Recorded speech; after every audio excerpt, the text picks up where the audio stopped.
this is a good time to start a YouTube channel. But what I want you to remember is what we just talked about, is that YouTube is a search engine.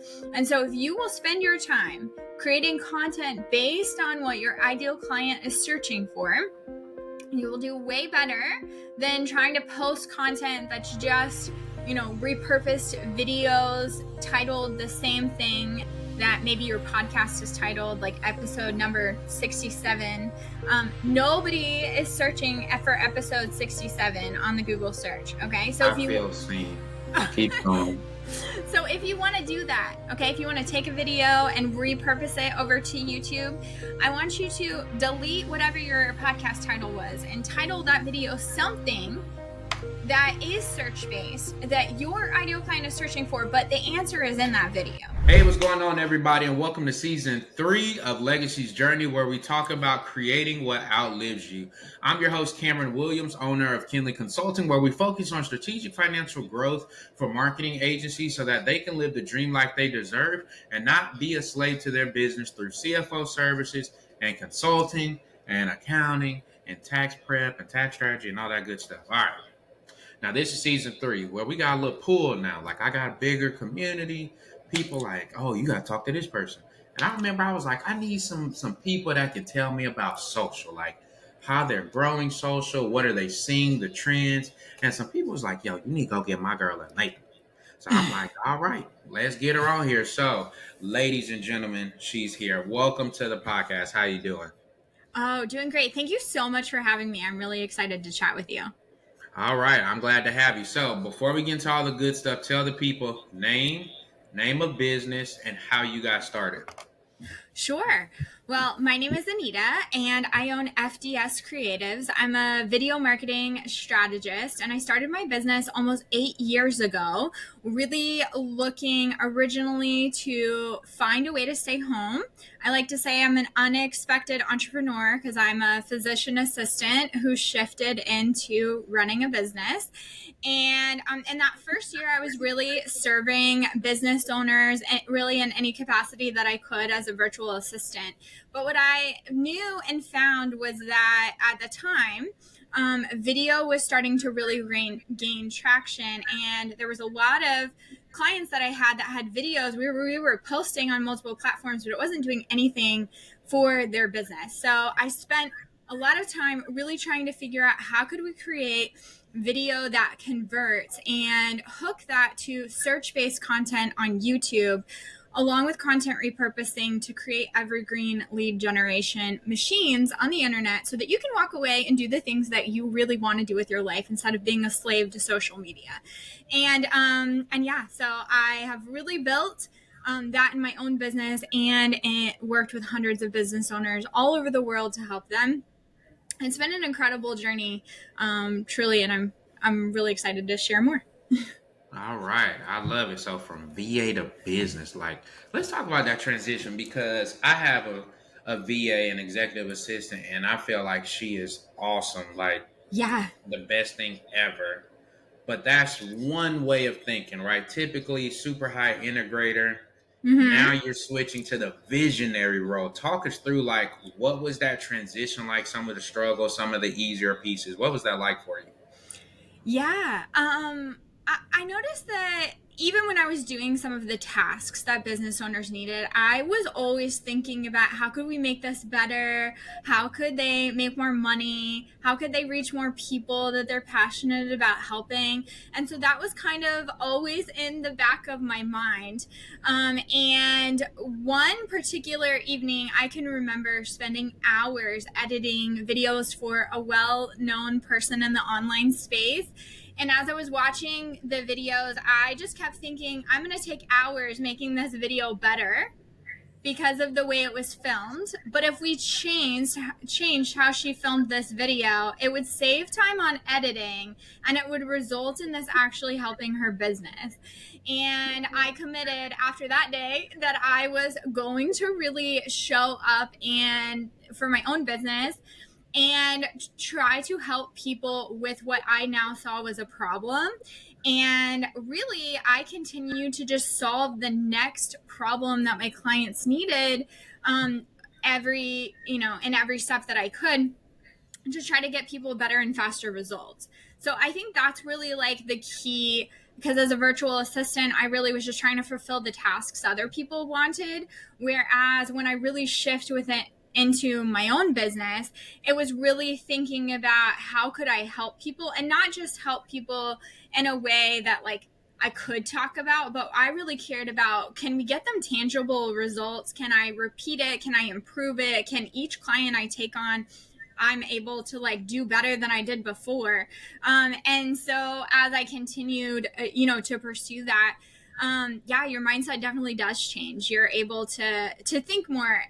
The other thing I'll say is, as a virtual assistant, I was definitely asking the question, like, is this going to work? I still was very skeptical. Could I make money online? And then as, I grew in the results I was able to get people, I was no longer asking, is this going to work? I was committed to figuring it out. And so I've just kept that commitment throughout the last several years. Will this work from I'm going to figure it out? I love that. Yeah. Okay. So let's talk about, you made this decision. Mm-hmm. First thing you go and tell Bay is, Yeah. I I really wanted to create something sustainable. And at the time, at first, when you first make money online, your first $100,000 that you make, your next question is like, well, can I do it again? Right. But especially coming from the medical field as a physician assistant, what you buy into in medicine is that it's this recession proof career, that you're always going to have a job. And 2020 showed us that's not necessarily true. But I will say there's a lot of things that really shifted in me. And, my husband has been like an incredible support and believer in me from day one. He believed in that I could do this before I believed I could do this. And I'm just really grateful to have that as a support, for sure. okay, so Bay is all for it. All right, talk us through what it was like to get your first client. Because to your point, I'm taking what's being done and I'm making it better. You come to this realization of like, if we just redid this in this certain format, the whole thing would be better and it'll take way less time. Yeah. Now, that's one thing, like when it's somebody else's stuff. Now that you're running it, what is that first or second client when you're having to like institute the processes and workflows and the fulfillment from start to finish? What was that like? Yeah. Well, at this point in my business, when I really shifted into this, I had for a year worked in so many different businesses. So I started to have clients ask me, hey, do you have a scripting framework for a video? Do you have a process to make this go faster? So I was already starting to answer some of those questions. And then I just looked at what I had already built and then asked myself, well, how could I make this easier on me and on the person who's implementing? How could I make it so their video content doesn't take them more than, an hour to an hour and a half a month, and yet they're showing up on multiple platforms? And so as I, originally the first people filming took way longer than that, but I learned how to better direct, how to better give prompts, how to help them know exactly how to show up authentically. And then also knowing, I'm very good at knowing what needs to be pulled out in someone's message and amplified. As they give me all the information, I can help them zone in on, hey, you're saying a lot of things. Let's make sure that we've got a clear path so someone can take action. So, and that's really what helps the videos.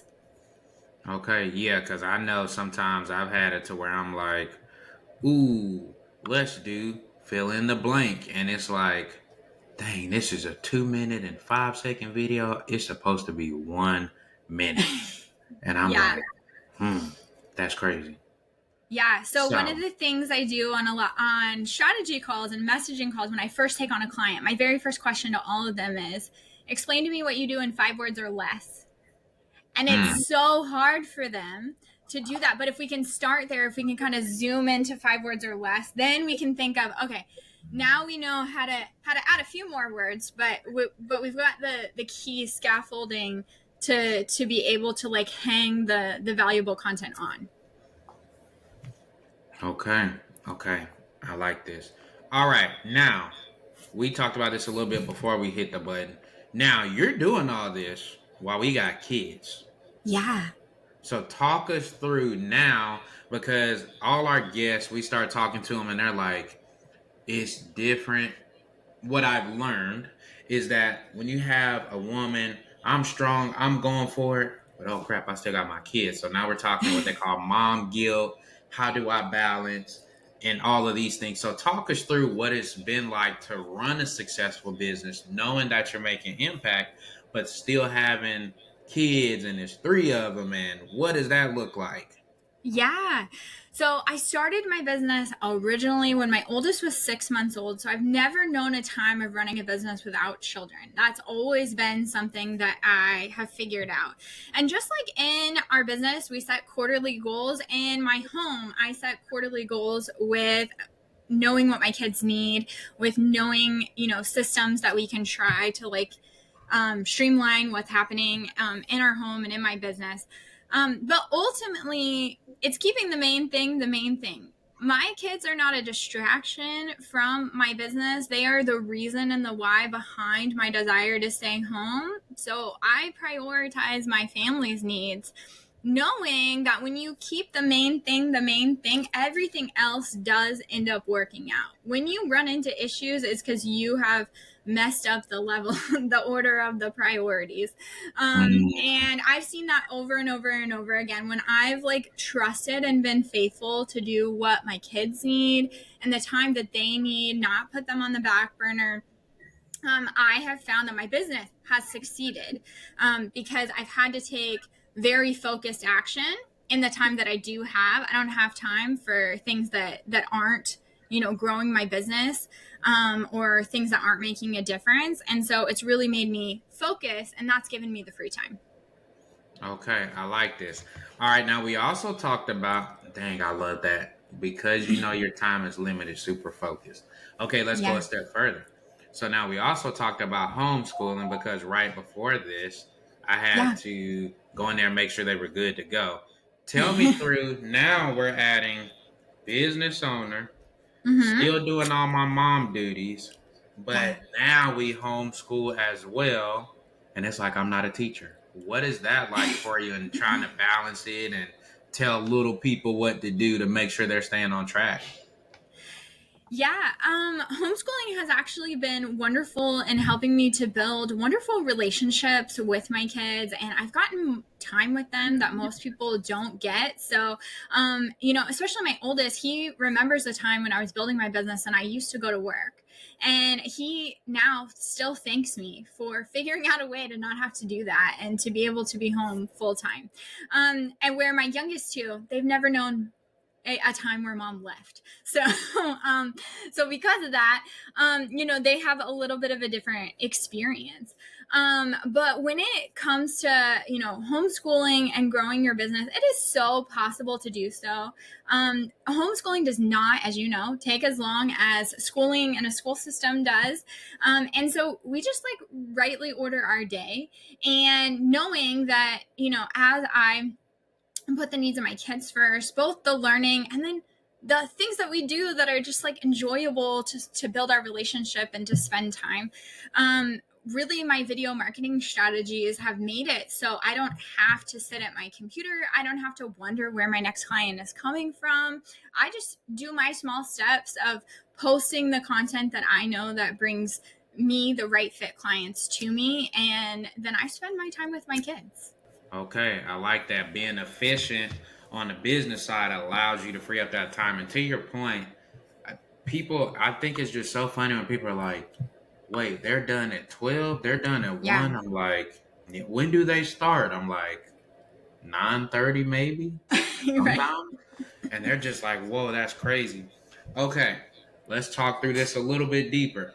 Now, you said it's definitely possible to the, Yeah. I guess we'll just stick on moms, but the parents that are kind of on the fence because, man, I'm not a teacher. I wouldn't know where to start. I wouldn't know where to find curriculum, Yeah. those types of things. What would you share to maybe help them to make a better, more informed decision being somebody that's currently doing it? Yeah, I think ultimately, if you make it look absolutely nothing like school, the more you choose that, the better your homeschooling will go. So we don't do any worksheets or flashcards or, or anything like that that you'd normally see in a school. Well, if you just like sat and read to your kids good quality books, they're gonna know more than they would know by any worksheet that you gave them. So, no, surrounding them really with books and experiences and hands-on opportunities both gives them the learning ability, and also it helps make it so it's not a drudgery to teach your children. Like, I genuinely have fun teaching teaching my kids, and that makes really the business side easier as well, because it doesn't feel like this uphill climb of homeschooling, because it's enjoyable. So, Okay. See, I like that. And I know to your point about the reading, like people get, which is weird to me now, but when we tell people like, oh yeah, they just have to read X amount of books and they earn whatever, they're like, that is so brilliant. And in my head, I'm like, I'm just giving them an incentive to read because, as you and I know, like that's what's going to increase their vocabulary, help the sure. imagination, develop speech better. But it's just amazing to me now how people are like, oh, I should make my kid read. I'm like, well, what? I want to say, what are you doing prior? Because I mean, I know Yeah. in my case, I was born in '90. You know, when we were in school, you would have those reading goals, however many books. You earn a little pizza day at Pizza Hut. You know, back when Pizza Hut kind of had the little line and pizza Yeah. parties if we read so many books.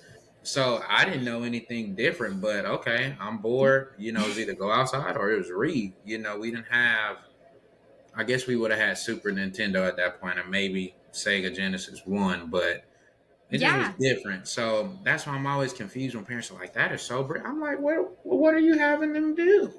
So Yeah. yeah, It definitely, I mean, just like in business, right? There's ways that you can effectively and efficiently grow your business. There's ways that you can effectively and efficiently homeschool your kids, and both can work. do you have a specific curriculum you like or prefer or lean towards? We really classically homeschool our children, so a lot of good books is really is really the key.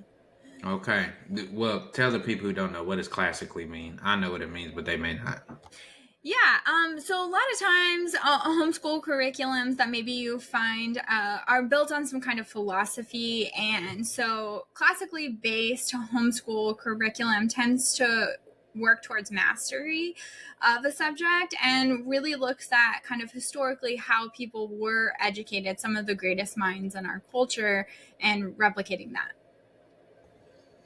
And to be fair, there are some that are way more structured, like hey, have them do this or have them pick a certain subject and you spend a week and have them do book reports, etc. So there's multiple ways to do it. She's just finding the one that works best for her. So we want to Yeah, make that clear.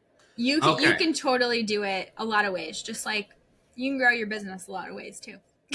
fair. Okay. Now let's get back. Oh, wait. Since we're still on family, I can't forget this one. All right, you and Babe. Now, Uh-huh. you got the business part, you handling the kids. How do we keep the spark going with Babe? Like in our case, we got certain shows that we watch together, right? Yeah. Saturdays is pancake day.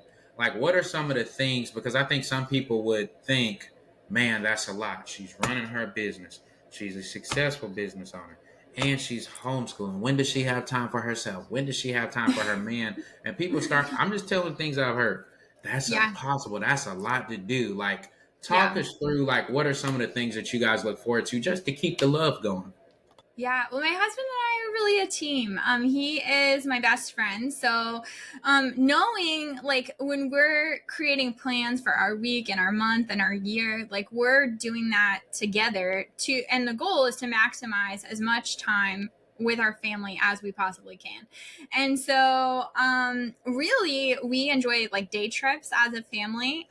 That is how we build a lot of memories and doing different things. And then, of course, like my husband and I, we have three younger kids, so we do spend time together reading and discussing and dreaming and imagining and, enjoying like time together.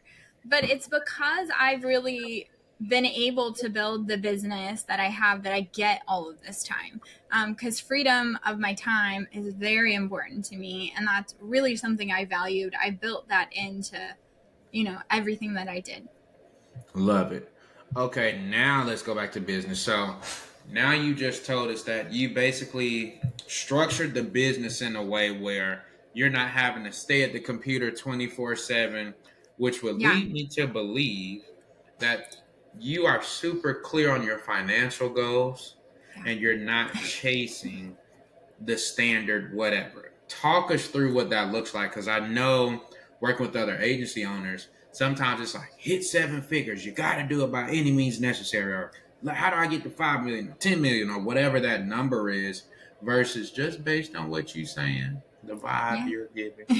It's like, you know what? I'm cool at working at my pace. I know what I want. I know my minimum number I need to hit, and I'm good to Yeah. go with just that.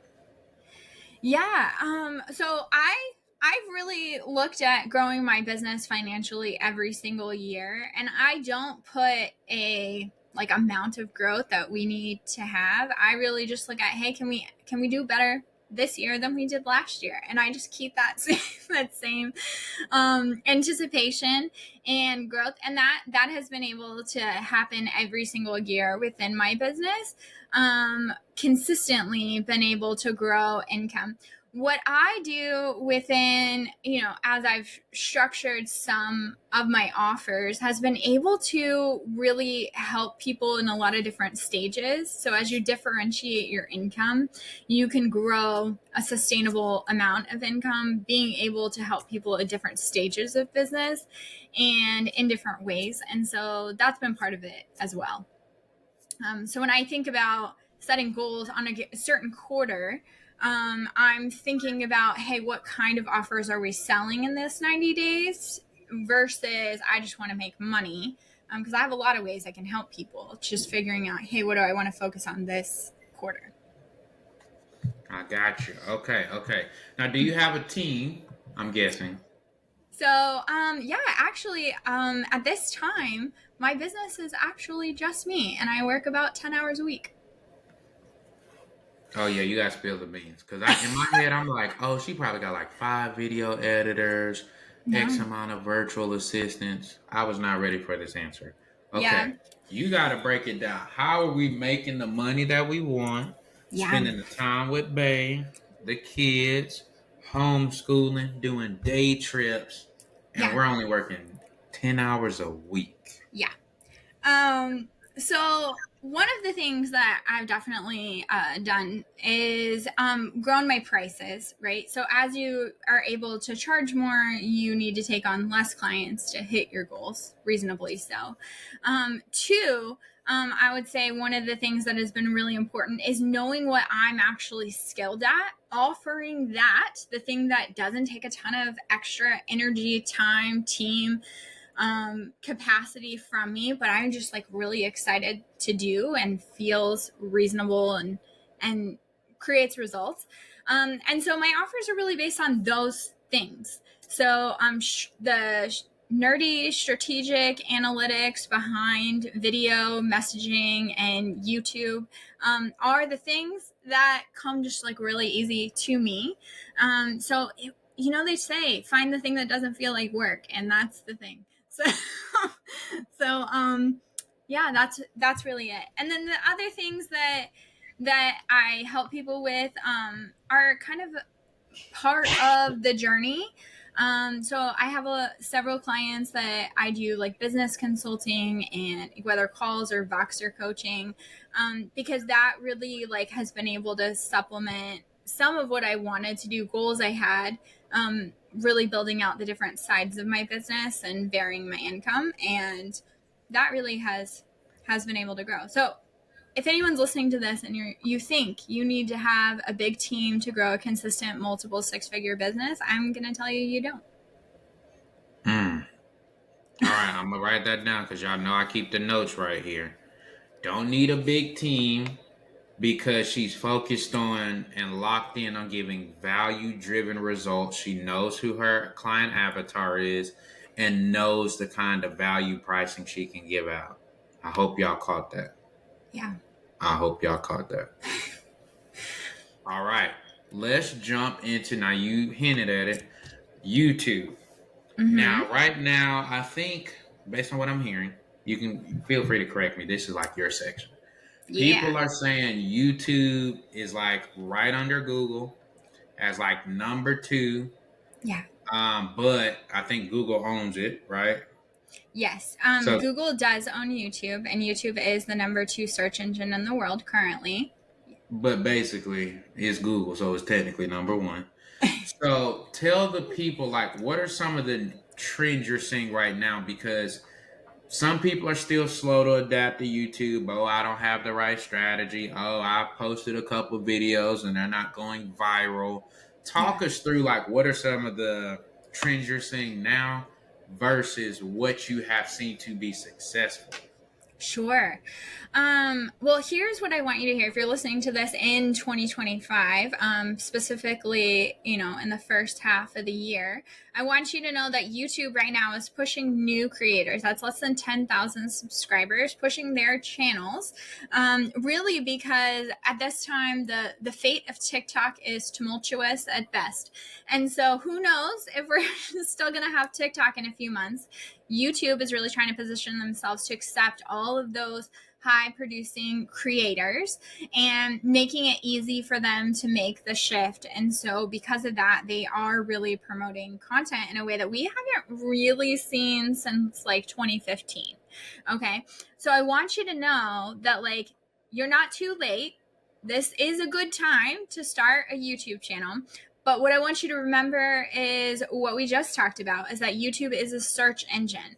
And so if you will spend your time creating content based on what your ideal client is searching for, you will do way better than trying to post content that's just, repurposed videos titled the same thing that maybe your podcast is titled, like episode number 67. Nobody is searching for episode 67 on the Google search. Okay. So if I you feel seen. Keep going.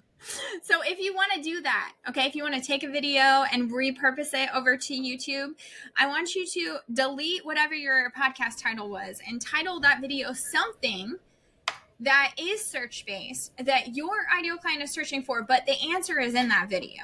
Okay, so that we can be authentically putting up content that fits what people are searching for. The other thing I want you to remember is that people really look to be entertained, educated, and inspired. And so you don't have to talk on YouTube for 20, 30, 40, 50, 60 minutes. Attention span typically isn't there for that long. But if you can be somebody who succinctly shares something valuable in 5 to 7 minutes or less, your content will do well. And then as your audience asks for more, then make your videos longer. I think sometimes people put a lot of pressure on themselves that I can't talk about how to grow your business, 100 videos for 20 minutes each. That's fine. You don't have to. You're going to just start with the basic things people are searching for. And then as they watch them and you see what's working, you can make more content around those different subjects. But ultimately, they all need to lead to your offers. So you want to keep that in mind. Okay, there was a lot there. I'm going to break this back down. YouTube is a search engine. It's trying to push new creators with less than 10,000 subscribers and position themselves to take basically TikTok's business. More content on what your ideal client is searching for. Not necessarily what you like, and I've made that mistake plenty. And people look to be educated, entertained, or inspired. Now, I'm going to talk about me because I'm sure I'm probably very close to the people that come to you being a YouTube master genius expert. Okay. And then you correct me so that they get the right answers.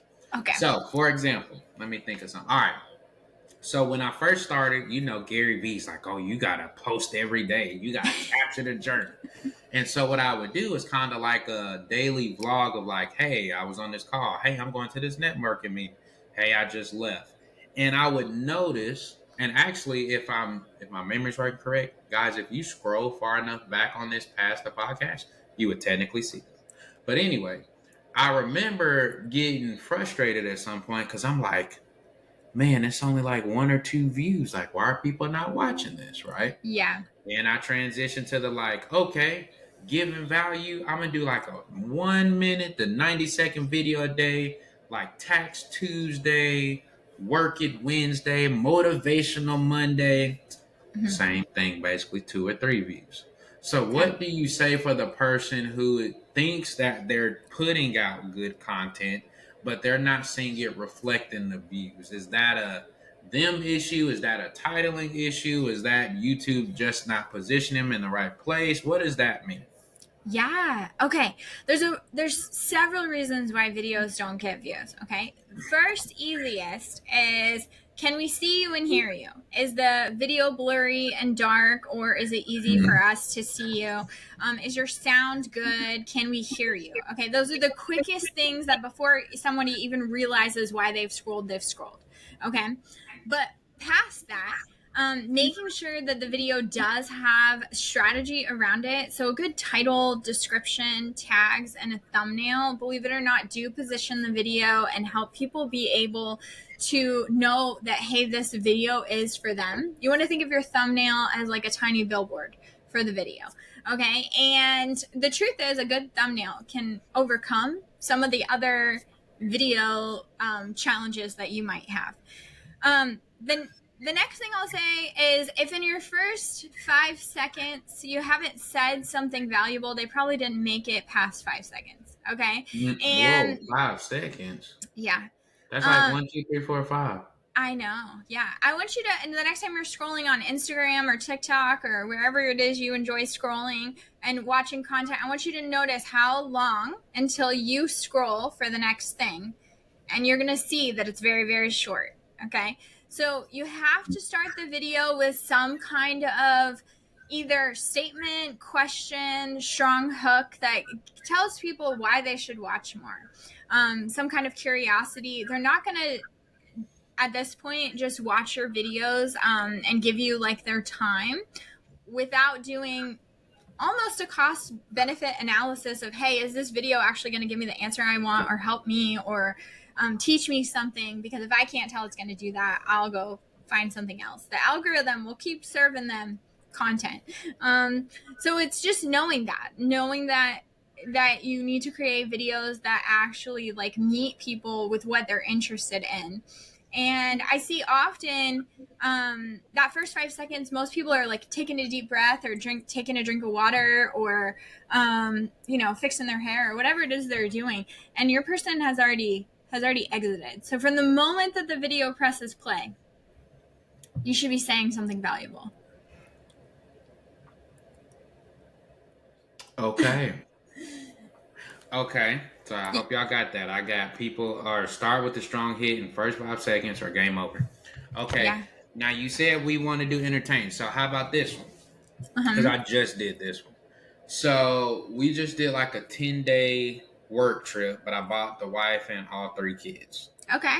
So what I did in true TikTok fashion, I took videos about, hey, working, going out to eat, blah blah blah. Cut it all up into between like a 2 and 4 minute video. I do the voiceover, got the transitions, showing all the stuff. Yeah. Create a playlist on YouTube, call it the 10-day trip, and I literally have from day 1 all the way through day 10. Okay. If I wanted people to see this, the life of being a business owner, for example, the best ways to make them see it would need to mean what? Because in this case, it's not about being educated. It's Yeah. just, this is my day, or this is where I'm going, etc. Yeah. So there's a difference between creating content as a business owner that really helps people know what it is that you do and how you help people, versus being an influencer. So it's important to know which you want to be, and if you want to be both. Okay. And if you want to create like influencer like content, it is going to take you really identifying an audience that you can serve and attract based on the desire. So most business owners make less than $100,000 a year. Your content should be speaking to, encouraging, and educating people in that category, even as you're sharing your day in the life. Because you become interesting to people when you are valuable. And so I know you have value, but they need to hear something from you that says, hey, this is something to be curious about or to want to know more about because I'm sharing something of interest or entertainment. Oh, okay. I think I combined the two. I'm talking about Cameron specifically now. Yeah. Difference in being an influencer versus a business owner who does content, because those are two separate strategies. Yeah. Two different ways to approach it. Okay, that's good. I'm trying to think of any other question. Okay, let's talk about podcasts because I'm sure you got to help with those. Because I have several buddies, several other marketing agencies that they themselves are doing podcasts. Sure. Now, you already gave us one hint. Don't say, hey, Legacy's Journey dash episode 71. Right. You're saying call it Legacy's Journey dash, well, let's see. Uh, Influencer versus business owner would be better for you. So I'm actually going to tell you to take Legacy Journey out of the title and put that in the Ooh. description and make your title as close to the search of somebody looking for a video about what you talked about as you can. Oh. Because they might not know your name, your podcast name, your business name, but they're looking for something and they're typing it in the search bar. And the closer your title matches to what they type in, the more likely your video pops up. Yeah, so that means, y'all, the name of your podcast, it matters to you, not to the search engine. Your episode number, 362, don't matter. It needs to be what is the summary or one of the pieces that you talked about that you think people will search for. Mm-hmm. Y'all heard that. She's telling you this is what she do all day. Well, I'm sorry, for 2 hours a day.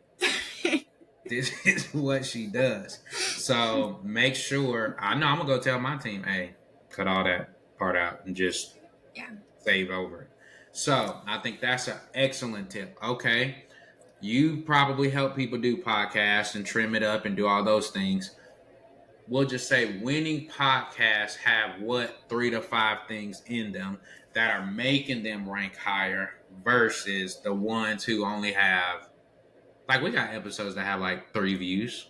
Mm-hmm. What would be the difference between mine that have 3 views, even though I think they're really good and have a ton of value, versus the ones that may not be as good or informative, but they have hundreds or thousands of views? Yeah, so podcasting on YouTube works slightly differently than podcasting on like some of the other RSS feeds because YouTube does include the video. So on a whole, people don't search for like podcast shows specifically on YouTube as much as they search for topics. That's why search titling these videos helps. Whereas in the podcast app, the title of your podcast, both the episodes and the podcast itself, really help people to self-identify whether or not this podcast is for them.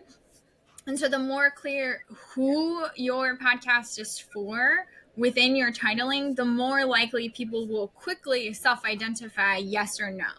And the easier, the more clear you make that decision, the more you're going to drive action, the more people are going to be willing to watch or listen, depending on where they are. Okay, I like this because in my head, there's been some podcasts on YouTube that I watch, and it may be an hour and a half, and I sit there and watch the whole thing like it's a Netflix show or something, and I'm seeing now, based on what you're saying, that like literally word for word, that's exactly what I did. It was just, okay, this is so-and-so featuring whoever the guest is. To your point, they do the little pre-clip where it's like 30 seconds of one of the deep topics that they were talking about. So I'm like, oh, I want to hear about that. And then I go and watch the whole episode. Yeah, it's called an open loop in marketing. So they've created a small clip of like an end result, for instance, or something deep, and then your brain wants to finish the loop. So you're going to keep watching until you find out, well, what are all the pieces to what they just said. So I am really okay. I don't know if people have broken it down like this, so I'm really okay.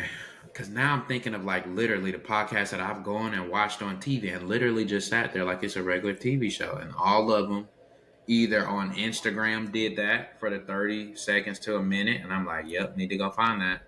Or to your point, I'm scrolling. I see 2 days ago, new episode.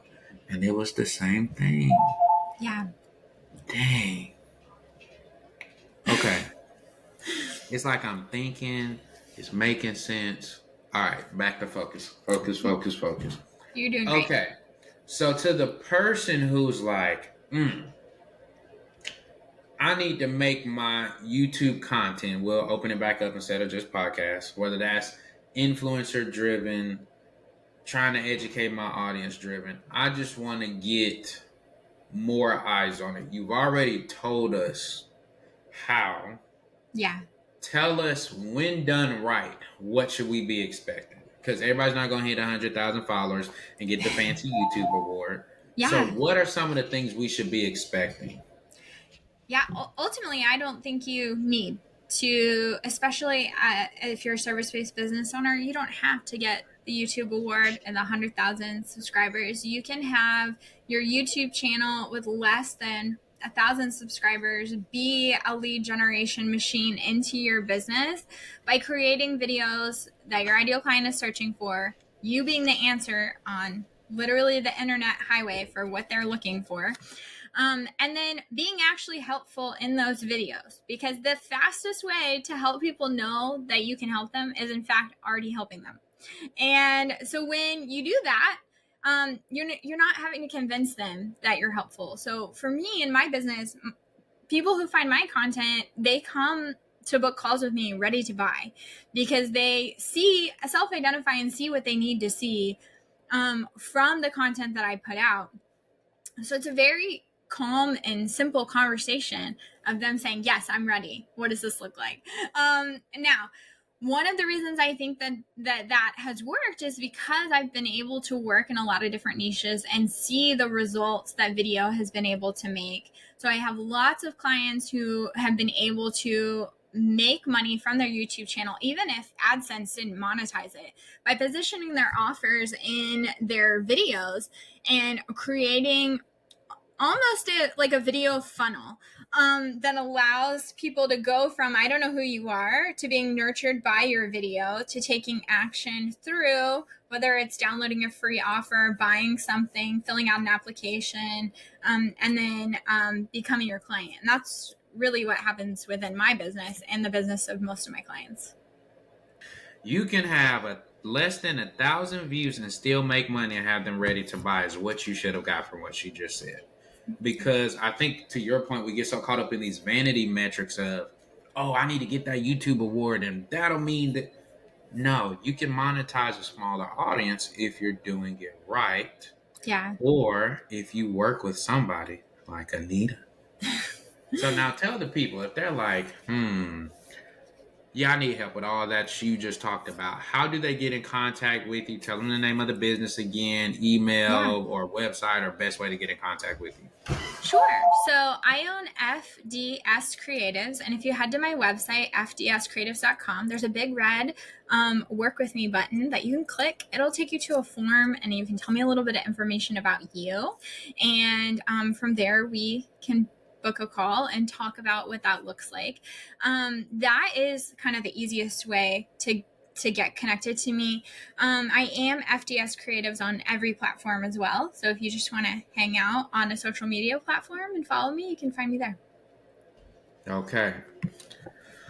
Whew. I'm trying to think if there's another question I can ask because it's just so good. Okay.